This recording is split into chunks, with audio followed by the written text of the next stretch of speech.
It is Edge Radio Australia. It is time for the Genius Zone. I have our resident genius in her location, sitting there with the headphones on, looking very podcasty indeed, because we have a special guest, don't we?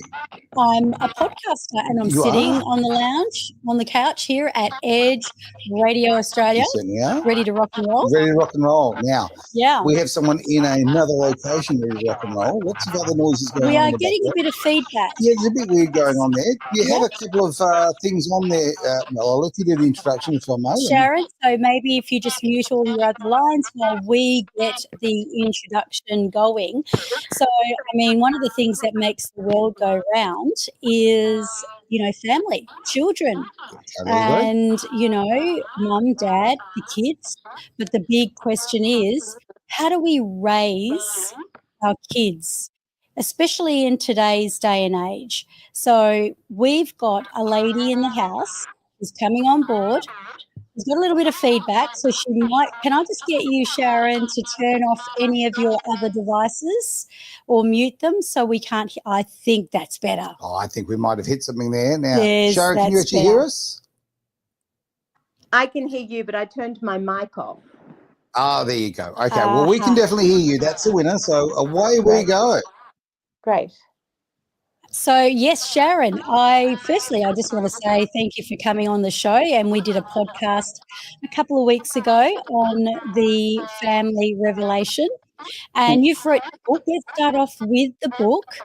And, who's ruling the roost, but that's not the name of the book. So I'm going to let you tell our audience all about it, who's in charge.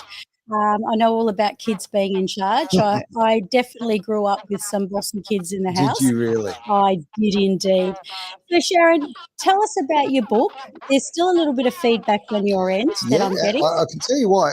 Sharon, by any chance, do you have any form of headphones at all or anything like that you could use? Or would that be earbuds?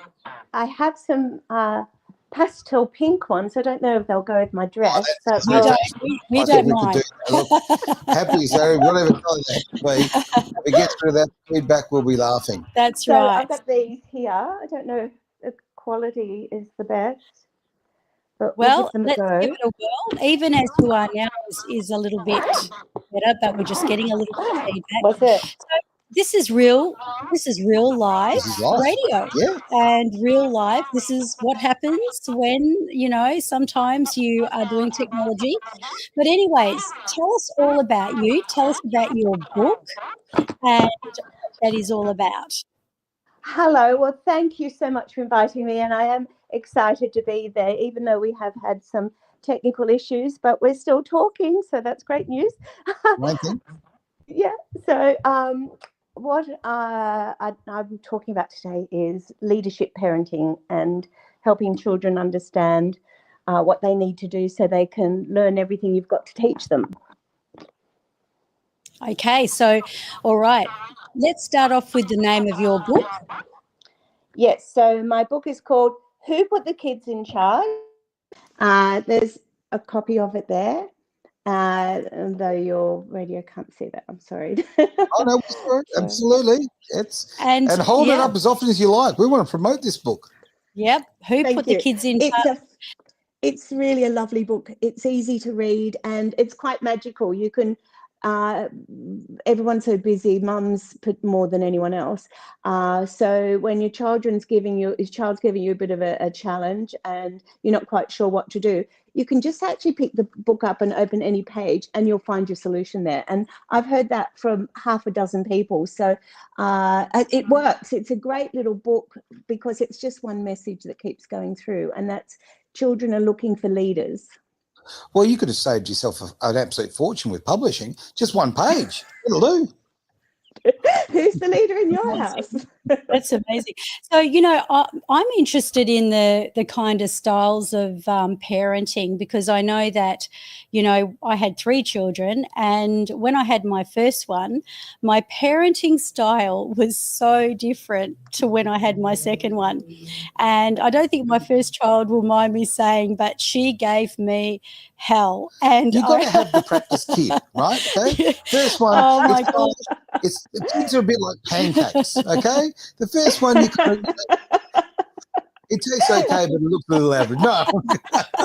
Mind you, that particular child is the greatest mother. She How really did, she was also, get this, she was the perfect baby. Right. When she came into the world, and of course I'd never had a baby before, so everybody would say, wow, what a great baby, what a good baby you've got. Does she ever cry? But I didn't know any different. So I thought, how can a baby not be good? And that's that's the false sets of security that sometimes a first child will bring, right? Yeah. So if you have a first kid who's really quiet and really well behaved, that's how you have a second and a third. If you had the third one, that'd be it, right? How did you know? Third one. I think that's kind of right. But also, if you have a really disgusting child for the first one, you think, oh, I need a good one now. Exactly. Yes, I hear that. And my mother used to always say to me, Terry, your chickens are coming home to roost. That's another story. Yeah, absolutely. So let's start off with where it makes sense to start, I guess, from the beginning. So the kids are coming into the world. They're just toddlers. You hear different ways of parenting. So, for example, they say, I heard and I read somewhere that when they're under the age of about 3 or 4, you don't tell them why you don't want them to do something. You just tell them directly, do not do that, or stop what you're doing there. And it's apparently a direct command. And then that turns into a why later on. Don't do that because. So then you're kind of giving your kids a reason for why they don't do what they do.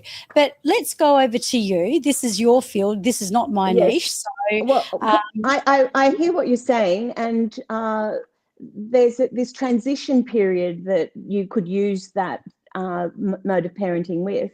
But I'll just start a little bit earlier. My story's the same as you. My first child was spoilt by me, and she was an Aries, a bossy nature to begin with, and within no time at all she was telling us all what to do, and I thought it was very cute and funny because I only saw her for an hour a day. So when it was really good. Like myself and my husband. That could be the laziest parenting I've ever heard, but all right. Well, I was also the sole provider, so I had to work. Gotcha. And at that point, I had a bunch of boutiques that I was running, and so we opened at 7 a.m. until 6 p.m. So my daughter was home with nannies, and they just let her do whatever she wanted. And when I saw her, she would be asking me, can she sleep in my bed and eat off my plate? And, will I do everything she tells me to do? And it was all cute and funny, and we were all smiling and laughing, and it was great. But that all worked until the nannies left. And I mean, I did lose everything at the same time, but I really missed the nannies. So yes, perhaps just go into that a little bit for us, because they may not know, our audience may not know what you mean when you say you lost everything. Well, I've been thinking about that since we had our last talk and how to explain it. But it started with, I think the most important decision in your life is who you marry. I really do. Because it's probably not a bad start. Somebody should have called me up and told me that at 20, but never mind. Yeah. They forgot to tell me too. Don't worry about that. So I knew that my husband was a gambler, and when I met him, and that was we were very successful with boutiques, and we had a beautiful lifestyle. But he had too much time on his hands, and I had my husband was 20 years older than me. And my mother was 18 years older than me. So I would be thinking, I wouldn't make her go to work, So I was, just having him pick up the money from the shops and take it to the bank and go to the dressmakers. But, like when anyone's got too much time on their hands, they're devising all sorts of things that they can do with it. And unfortunately, after nearly 20 years, he thought gambling was another good idea. So we ended up losing the house and the business and everything else. sorry. which was, thank you. It was really hard because, I hadn't seen my children when they were babies. I was always working, and to have lost everything for nothing, all that time with them, their first steps, their, beautiful little faces looking at me and adoring me, it was really sad. So anyway, I had to keep going, and I was thinking, well, I had to sell the house, everything, no other income. And I was thinking, well, I want to go and live somewhere remote and cry for a year, or I can go and get a really big house somewhere and fill it full of students while I think about what I'm going to do. So I did that. And that's a concept that never crossed my mind. She's a good businesswoman, obviously, actually. Yeah. Oh, well, you wouldn't believe the ideas that I got after that, because I always thought all I do was fashion. Oh, we lost her. Okay, we have lost the So feed. interesting as she's coming back. Yep, there she is. Sorry. Yeah. Yes, I was actually just going to say, actually, on that note, do you know, in all my NLP years as becoming, the first love being NLP, like, hypnosis came after that and everything else. But the very thing that I discovered is that the hardest, most gripping and paralyzing addiction is actually gambling. I've never had it. I don't understand it. So I really it's hard to break. Yeah, I really want to hear Sharon's opinion on this, because I don't have a gambling personality at all, right? Like I will gamble with my life. I will, like, my own personal safety, but not with the cash. You're an entrepreneur. There's a difference. Gambling. No. But you can, just before you do say that, you can kind of get what happens to people, though, because you're damned if you do and you're damned if you don't. On one sense, you go, oh, well, I've got all this money. I'm going to do my wife a beautiful favor. I'm going to multiply it and capitalize on all this money that she's made throughout the course of the day or the week. And then, boom, it's lost. Oh, my gosh, I've got to get it back. I better. And then you're scraping. And this is what happens. So people are literally, if they win, they get excited and they want to do it again. And then until they lose. Until they want to do it again so they can get it back. Yeah, exactly. So that's exactly what happened. And the other thing was that there are signs. There's always signs, but like today's mums are so busy working and raising their kids, you just don't have time to stop and notice what's going on around you. And I think, Terry, we spoke last time about people trying to give you messages but ignoring them because you're too busy to listen to them. But a couple that we had as our best friends actually rang me and told me they'd seen him at the races with $10,000 in a suitcase. And I went, oh, he's just a show off, he'll just be down there showing off. Like, it didn't occur to me that he would, really just do anything to disturb the wonderful life he had. Absolutely. Like, he was a man of leisure. Exactly. Looking after the kids. Wife's got all these boutiques and businesses making all this money. Yeah, and it was 20 years later. I'm going to be a bit naughty. I don't want to break any friendships here, but I'm going to throw this out. I think there's also personal responsibility in the fact that if you're in a relationship, you need to know what your partner's up to an extent. Now, don't be stalky or whatever, but from the point of view of, like, okay, you're in an intimate relationship. It's your husband, your wife, you love them. Like, you'd like to think that you'd be picking up on those signs. And the reason I bring that up is just literally last week I was having a conversation with a female friend of mine who was explaining the fact that she had been in a multi-year relationship with a crackhead, right? Guy completely off his nut with crack and violence, and just not to her, but just full stop. And all this kind of carry on. And she's, I didn't see it. And like, how didn't know. How can you not see you spent years with somebody who's got such a full-on addiction? And I don't want to be victim blaming here, and she's not a victim, but I do want to say this. I think people need to take personal responsibility. I think you've got to be aware of what your partner's doing. I say that as somebody who's been on the other side of it. I've been on this a very similar situation to yourself there, Sharon. So I do understand. And maybe while I'm having this conversation, I'm also internally telling myself off. And I guess and I have many times as well.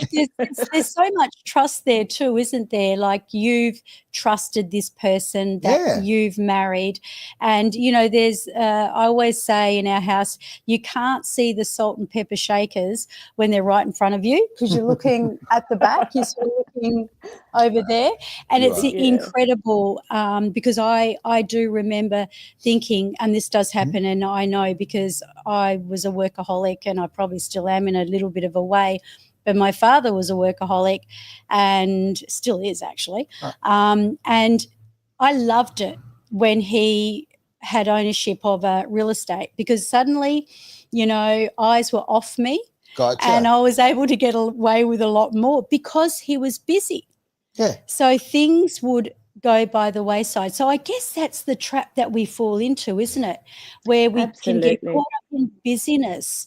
Yeah, and we do. And your mind, especially if you're in business, your mind's got to be on so many different things just to keep that running, and staff and stock and customers and all of that. And then coming home to your family and make sure that your children have got sports shoes and the washing's done and everything's sorted there, and then off you run again the next day. So it is pretty hectic, and your mind just isn't. I think before you have children and you buy a home and you start businesses together, I think you keep more of an eye on your partner. But I think you get to a comfortable place, and then it gets to, well, you wouldn't even imagine if they were having a great life that they would jeopardize that for any reason whatsoever. So anyway, that's what happened. But it was the blessing of my life, let me tell you, because I really got to know my children, and they were so fun. They were loving. They were helpful. And I got to that point when I'd realized for about a month of being a single mum and not having a nanny that there's so much work to do in the house as well. And if my children then were 5, 9, and 13. So they were all at an age where they were capable of doing things for themselves and doing things to help me. And so I just sat them down and spoke to them as if they were friends or employees. Like, this is all the stuff that's got to happen. What can you do to help? Because I can't do it all by myself. And so they were all sort of hands up. And that was the start of us having regular family meetings. And the family meetings were wonderful because we'd all sit around the table on a Sunday night and have our treats and drinks and the things that we wanted. And we talk about all the things that were good in the week and then the things that needed changing. And, if there was a little bit of bullying going on or sibling rivalry, we would discuss that. And I'd always give the children hope for everything that I'd try and get them to do or not to have. And I think a lot of what's happening today is we're trying to protect our children from feeling too much. And like we want to have them feeling like everything's going to be okay, everything's fine, everything's good. But how do they deal with the real world if we don't teach them that? It's a problem. It's a very big problem. Wall. Yeah. So we need to understand disappointment. And we need to understand that we're not always going to be doing the things that we want to do. And my trick, and I've managed to do this with my own life, I was teaching the children the things that you don't feel like doing can make your life miserable or happy. And I find that the quicker you do them and the happier you are to do them, the quicker you can get on with doing the stuff that you want to do. So they all grew up with that. And I think it really helped them a lot because honestly, getting through all their schoolwork, so homework for 3 kids, plus providing for them all and feeding them and running a home and doing all of that was just easy. I never sat down with them and said, what homework do you have to do now? Or are you getting through it? They all got through their HSC. They all did really well. One's got 4 degrees now and another one's got a couple and the other one's got an amazing position. So what do you notice about here? Yeah. What do you notice about here, Aaron? This lady, she's talking about how she began as this business tycoon Yep. entrepreneur with all these businesses, had a husband, went out, took the money, and, well, what else do? You do something fun with it. So you gamble it, thinking you're going to make even more money. And so then, as a result, Sharon loses everything. She loses her house.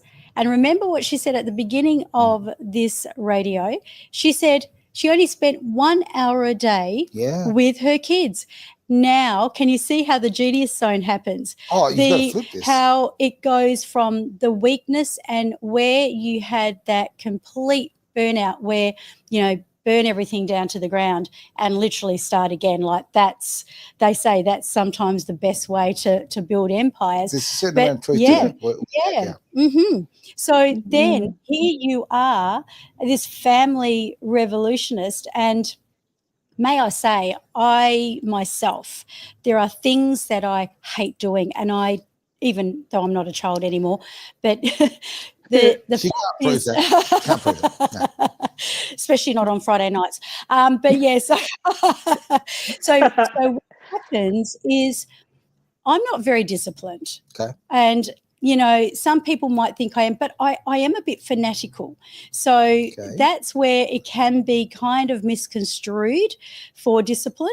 Oh, And so I like what you've said, because what I do, because when I wake up in the morning, and I obviously try to do a few things for myself as a coach and, do some meditation or whatever, but I like to get the negative, boring, hateful stuff out of the way first. So the stuff that I know that I won't do because I'm not disciplined enough to do, I'll do it first thing in the morning. Is that kind of like what you're talking about with the kids, getting them to approach those things and focus on them rather than run away from them? Yes, I don't know whether I would have made them a priority in the day, but I definitely had them understanding that it's part of their day. So it will, come at you at all different times during the day. But for children, these days, just going to the cupboard and getting your shoes and putting them on for school is a big deal that a mother's got to ask 6 times for. So the point for me was a couple of things. One is my noise tolerance. So my daughter, one of my daughters is a psychologist, and she's diagnosed the whole family. So she's diagnosed she's diagnosed me with ADHD, and I think that she could be absolutely right. Because I do about 12 things at the same time. I can't make the bed without going and it just goes on forever. So so now I've forgotten the question. That's okay. I think you answered it. My point was that my strategy is that I get it over and done with. We've all got a strategy. But your strategy is you make sure that they're not running away from those things. And I think it's very easy to say, well, I don't want to do that, so I won't. And so as a result, we don't get it done. But so that's only my strategy. But I'm hearing from in your book and what you're actually addressing, apart from the fact that you're talking about kids taking responsibility for themselves and having the 3 Fs without swearing in it. Do you want to talk about the 3 Fs? I've forgotten them now. Tell me what. Firm. Fair, fun, and firm parenting. Yes, definitely. Look at that. I remember her book better than she does. Yeah. No. Of course, I forgot we were talking about the parenting style then. Yes, firm, fair, and fun is so important, because once your children know, if I say no, or if I take something from you and tell you can't have it now, they would never even ask me for it. Like, they know a no means a no.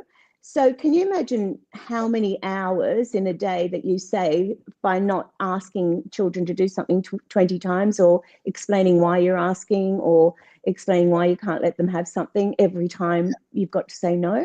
And honestly, the children just knew. If mum says no, it means that for some reason, one of the family members or the whole family isn't going to operate properly. So if I say no, they'd always just take a no.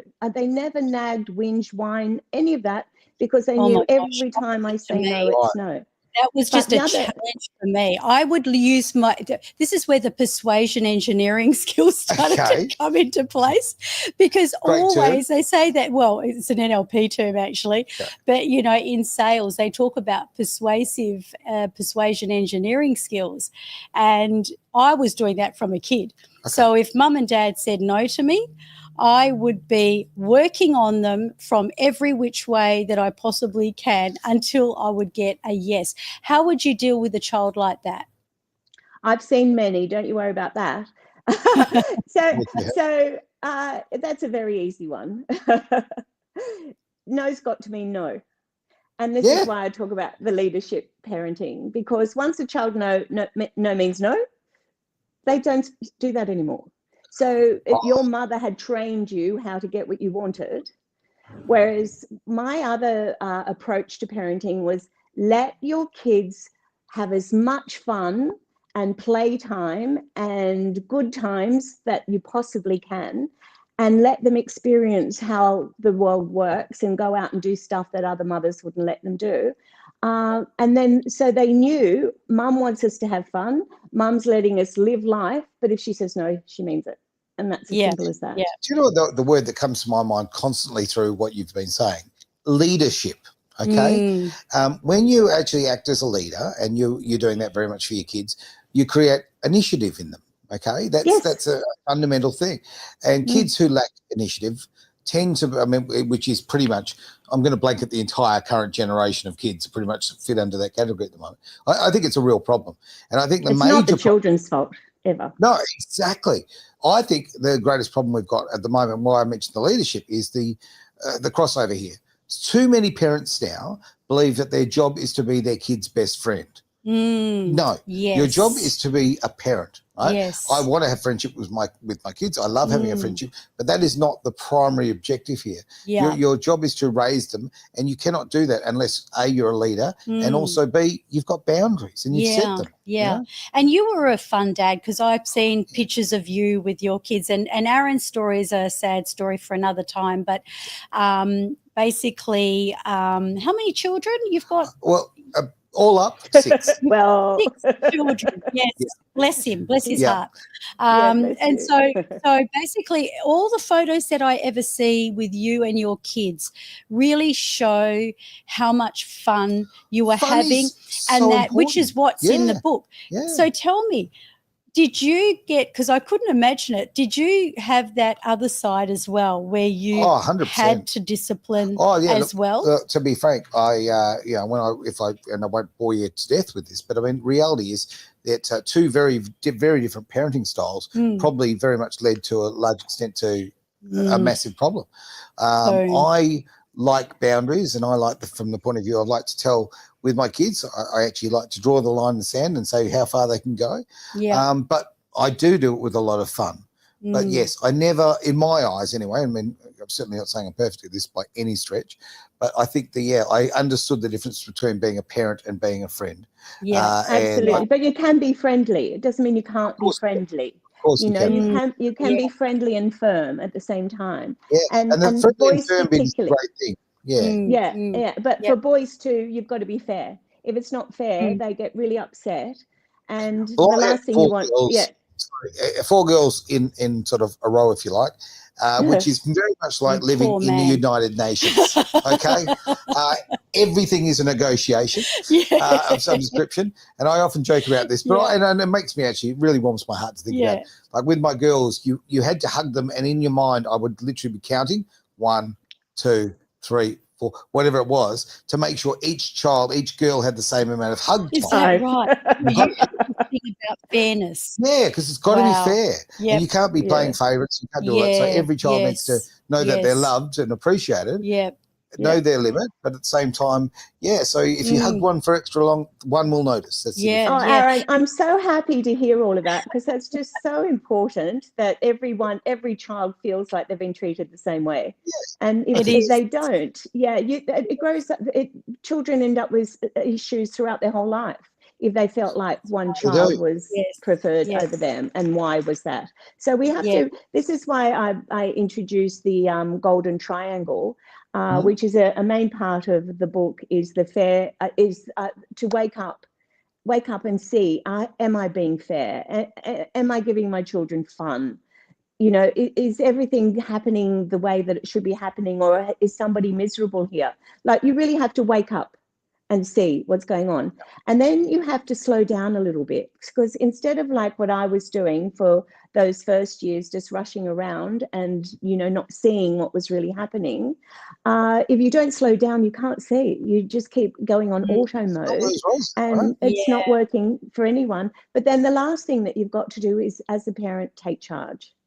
So that means like your leadership, your emotional leadership, take charge of yourself, how you behave, manage all the things in the home, and you know, allocate jobs to everybody. And it's huge. But once you get a system happening, like in anything, it just falls into place, and then it becomes easy. But the fun part is why we had kids. Like, why don't we sit down and say to ourselves, like, why did I have children? Was it to be bossed around by them? Was it to be, you know, sitting my life with these sentences that, you know, don't even sound like me, to get them to not feel like they've been abused, you know, or traumatized with my Don't you think all kids, I find, feel like they've been abused by their parents in some shape, way or form? And it doesn't matter how perfect the parenting is, we're never going to get it all right. And there's always, and you know, I discovered as a, I guess from the transformational part of it, and when I went to a healing fair just recently, I discovered nothing's changed. My niche when I first began were predominantly between the ages of 28 and 38. And the reason that was the case was, firstly, that was about the age that I went downhill very rapidly. And what was the reason for that? It had nothing to do with my adult years, but it had to do with my childhood years and the things that had happened to me growing up.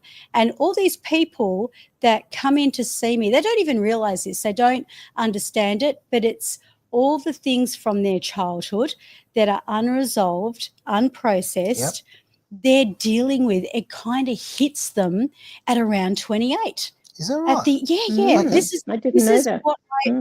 This is what I have found, and this is thousands of people. It's like, you know, you're sort of running fast and going for it in your teens and in your early 20s. And then maybe, especially when I was 28, you know, you're sort of settling down, you know, the dust is settling in and reality is kind of setting in. So all of the patterns that you're experiencing and the things that are coming up are actually what go back to when you were a child. Sharon, well, we carry. Sorry, I was just going to say this very quickly. I used to remember all the stories about, you know, lay down on the couch and tell me about your childhood kind of thing, and the traditional psychologist kind of thing. And I used to be very, I don't know, blasé about that. Whatever happened in your childhood has nothing to do with your life. Basically, drag yourself up by the bootstrings, okay? Only you can create your existence, right? You're in charge of you. So I get quite annoyed by that.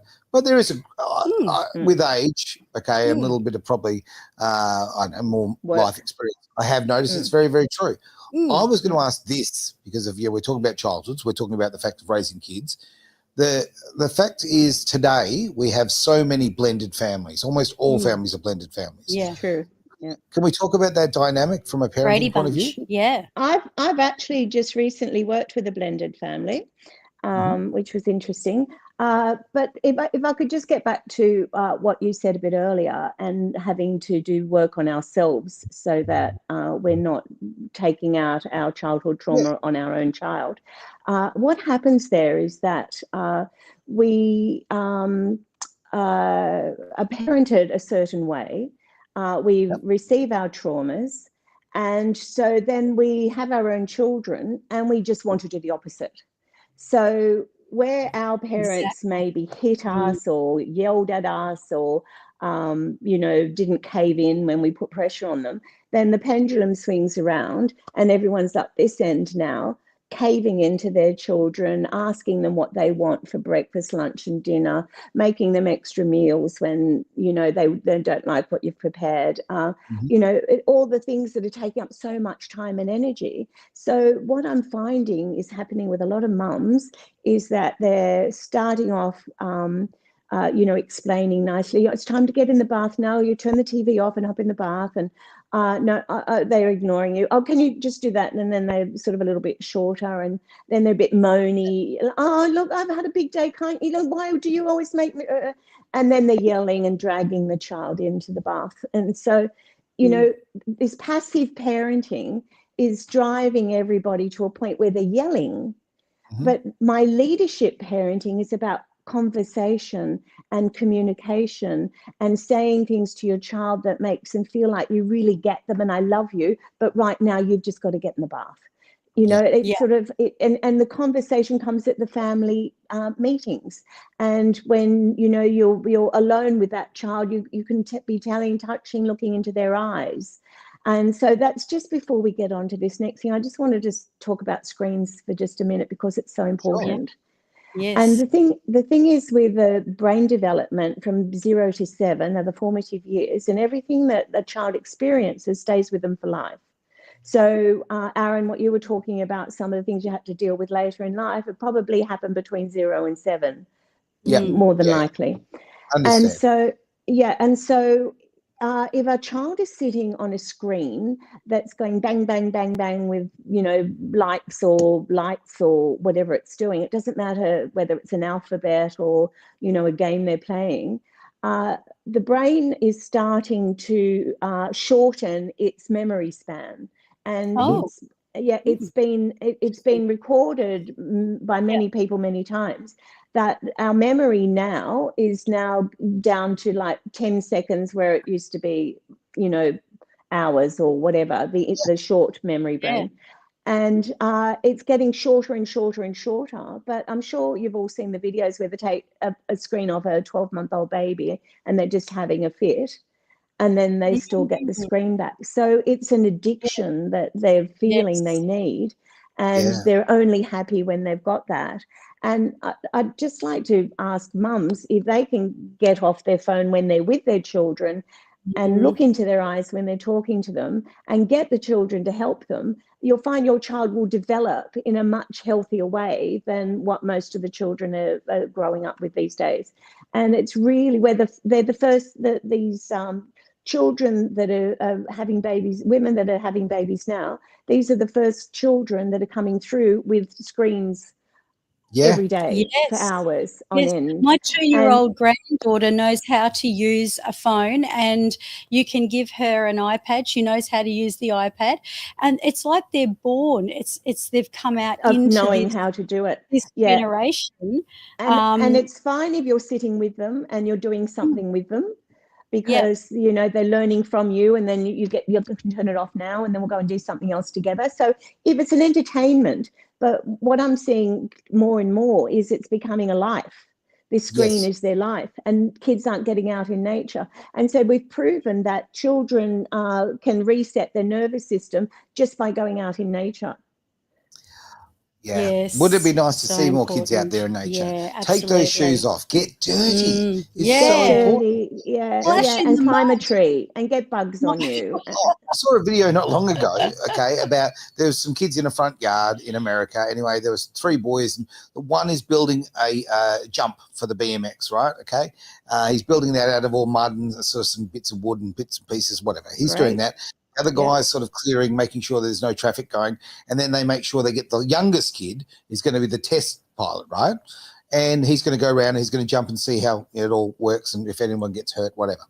Now, these days, parents will stop that from happening, and it drives me batty because the amount of lessons that are taking place in that process, that literally you're learning engineering, you're learning craftsmanship with your hands, you're learning safety, your imagination, imagination, all of these things, tick, tick, tick, tick, tick. they're all being learnt. Now, Mm. parents now are stopping that from happening, and I'm very, very much against what I call tablet parenting. I'm so against Mm. that. And if I can Yeah. interrupt you, one other thing that parents are stopping as well, and there's all these names for it, of course, but this toxic masculinity. So Yeah, in which my is- mind, we need a dad who's strong. You know, the Yep. mum in the home should be like the queen of the house. Everyone Yeah. respects her, everyone listens to her, and she makes our home and our life beautiful. Dad is, yes, he provides for us, and maybe mum does as well, depending how many kids you've got and how busy and how much money dad makes. But he is proud as the lion who comes into the family and looks after and makes sure that don't speak to your mother like that. We don't speak like that in this home. And, but that's been stripped from him now. And what I'm seeing more and more. The Australian family, let's face it. Mm. It's been 50 years since the introduction of the family court. That has been the great destruction of the family in Australia. Right? And this whole toxic masculinity is the biggest joke in the world. And on the flip side, Don't get him started. I won't get started on this one because it's my absolute bee in my Passion. bonnet. It's his passion. But because I feel I can come from a different place on this one. I am incredibly lucky because I've been a stay-at-home dad. Okay, I've been the breadwinner, making the money, all that sort of carry on. I've also been in a relationship where both of us work, but I've been the stay-at-home dad. When I was in a situation like yours, where you're with very small children, I had a daughter at 9 months old who I literally had to have in a playpen at work, and I was very lucky to be able to do that. But because there wasn't any options, so I'm very lucky. I've seen both sides of it, and I think the thing that we lose sight of so much is how beautiful femininity. Femininity. Thank you. Yeah. Can I buy a vowel, please? Is a really beautiful thing, but how beautiful masculinity is as well. Yeah. Okay? But we've had all of that stripped from both of us. Women now have to act like blokes. And the men have to be watching the children kick the mother, and the mother saying it's okay, they're just expressing their deep feelings, and the father's not allowed to say anything anymore. So, and where is all this leading us? It's leading us to screens. You're not even allowed to give a kid a smack on the hand now, or even say that there's so many rules that bringing our kids into just more mayhem. More it's mayhem. But do you know what what happened when I lost my businesses? I started working in daycare centres and studying early childhood, and I instantly noticed the children that were happy and well behaved were the ones with the firm parents, and the children that were the mums carrying the bags and the child's whinging at her and she can't even stop to talk to the teacher. Those kids were the ones that were the worst behaved, and the mother wants to be their best friend. So I started. That was me before I noticed that. I wanted to be their best friend, and then I'm sort of looking at the children where the firm parents say, "Quick, get your bag, come with me. That's good, girl. Put your bag on. Okay, now we're going into the car now.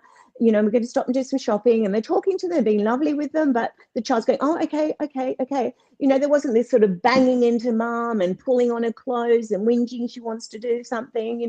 Whatever mum wanted, that's what the child did. Now, what I believe is that the children are the learners, the parents are the teachers. So if a child understands when mum says no, or when she's telling us we're doing something and they just do it, how much nicer is it for them in their life when they're learning from a role model? This is how you do things. And they're not trying to wing it. And, like a child putting on shoes with the shoelaces or even the Velcro and can sit there for half an hour getting angry. How can that be a good thing for anyone? No, darling, I'll do it for you until you know how to do it, and I'll show you. It's like this.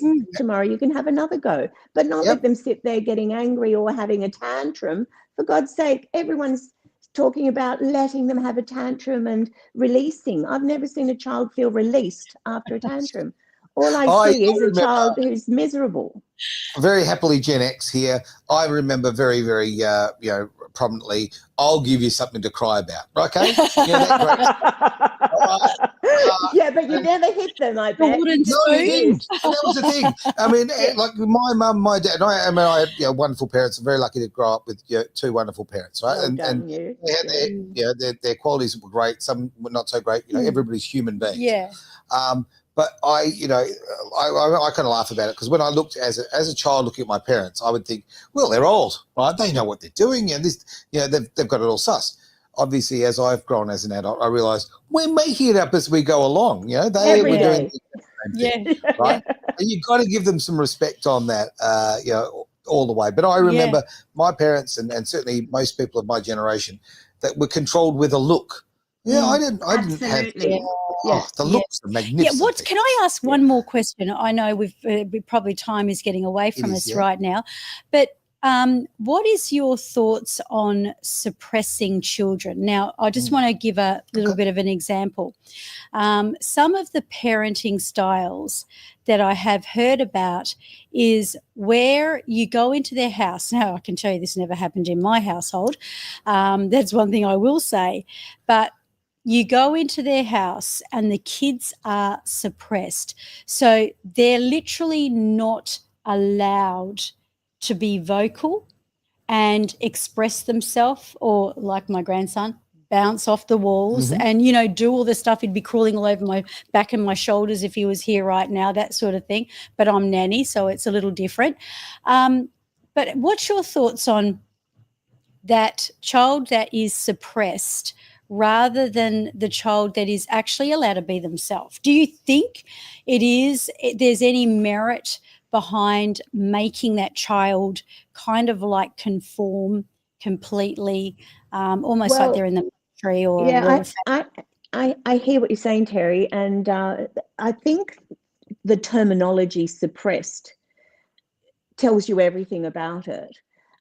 Just like a no can traumatize a child.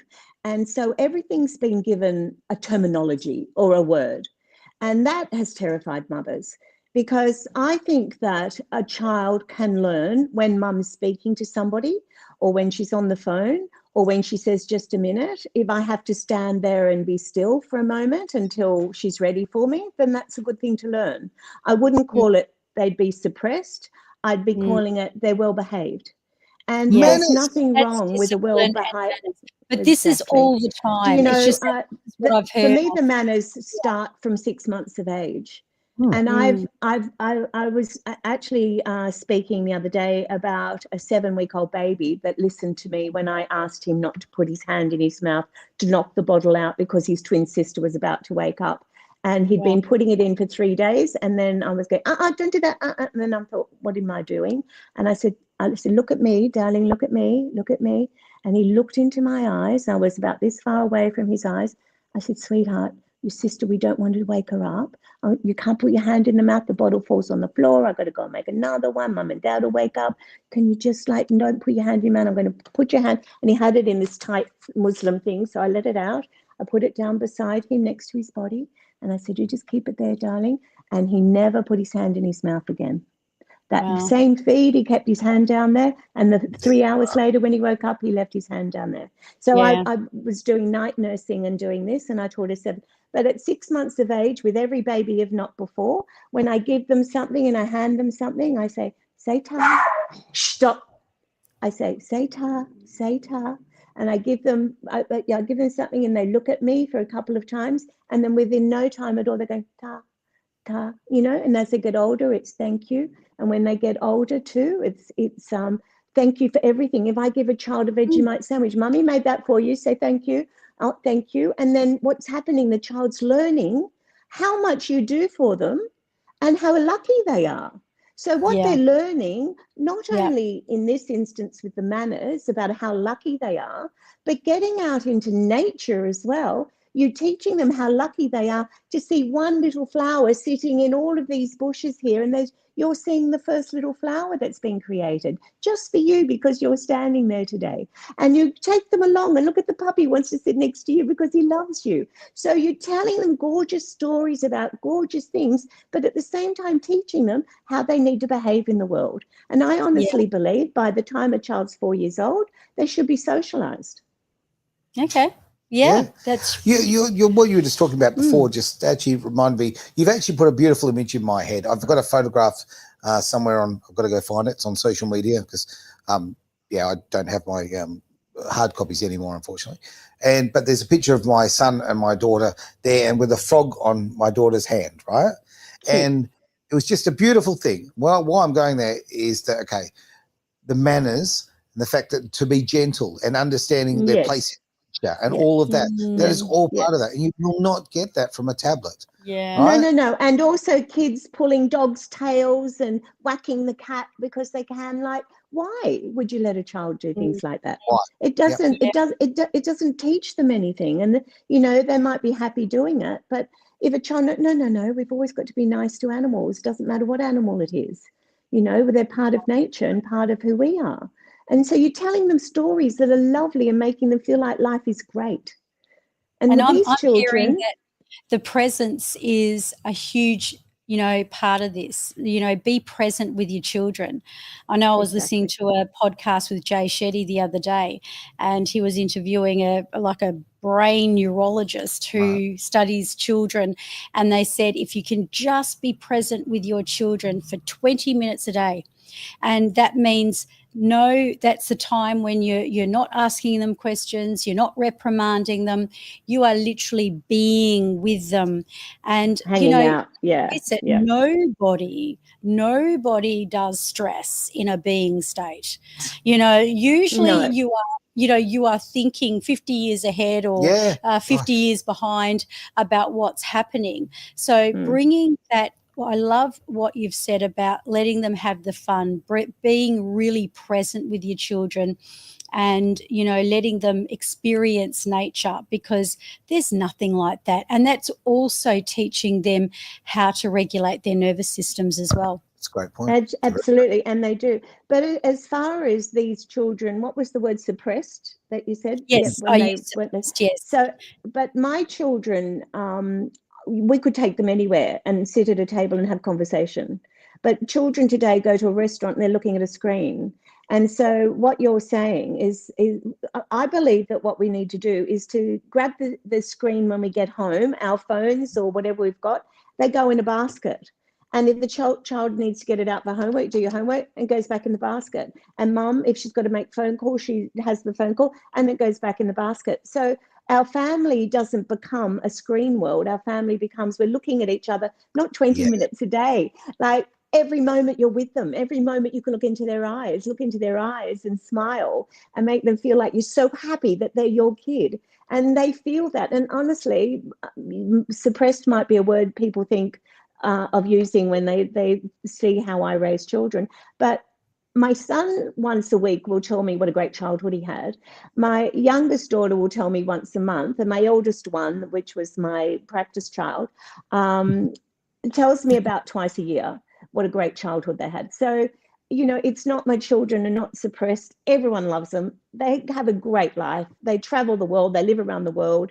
My eldest daughter's married the most beautiful man, and, now they have these 3 adorable children. So, I just want everyone to know, because we've got to stop soon, I just want everyone to know, please get a copy of this from Amazon, Who Put the Kids in Charge, and read it and just decipher what parts you want to take out of it. But treat your children like they're intelligent beings from the moment they're born, and they will act like them. Yeah. Draw their character young. Trust them. Yeah. You know what? Trust show them respect. Treating them like, respect. And they'll show you respect. And don't put up with sibling rivalry. I would look at my children and say, you only have one sister, one brother, and you love them. So if you're going to treat people you love, like with aggression or loud voices or nastiness, how are you going to treat other people? How are you going to treat your children? How are you going to treat your partner? We don't do that in this house. You said what? I said competition improves the breed, We'll do it with manners. Thank you so much. I tell you what, I'd love to have Sharon on again if we could at some time in the future and have a really good. We only touched the surface. I know. Let's get gritty. Let's get into it, right? I'd love to. Thank you so much. And Thank you Terry, very a much, delight to speak to. And it was lovely to meet you, Aaron. Thank you for inviting me. An absolute pleasure. Thank you for being part of the Genius Zone here on Edge Radio Australia. Absolute pleasure.